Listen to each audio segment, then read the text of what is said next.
One of the most inherent problems we recognized with almost all immersive RPGs is the amount of time players are forced to spend in in-game menus. The time spent outside of actual gameplay has really become astounding. The fact is, people buy games to play games. So during the development of Two Worlds 2, we adopted a fairly simple philosophy: keep players playing. To accomplish this, we took a long, hard look at things we could improve upon and really tried to maintain an outside-the-box perspective throughout the entire development of the user interface. The first hurdle we had to overcome were the controllers, more specifically the lack of buttons. So we set out to create a way for players to access the full arsenal of their hotkey assignable objects, no matter how many items or spells were in their inventory. And that's when we came up with the hotkey expansive radial menu.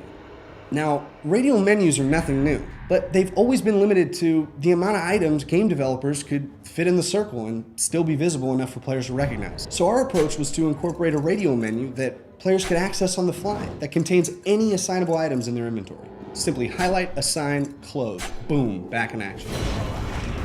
Now, this system becomes invaluable for mage class players.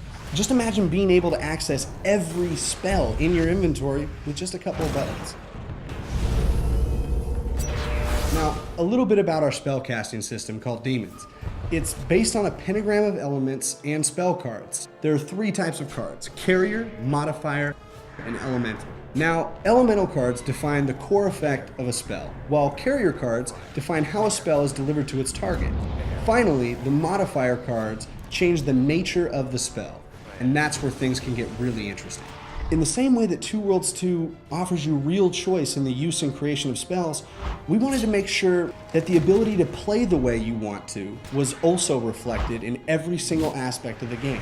We noticed that most games we were playing tended to force players into picking a class before the game had even begun. Melee, magic, ranged weapons, stock characters with stock abilities. Two Worlds 2 is really about letting players dive into that gray area.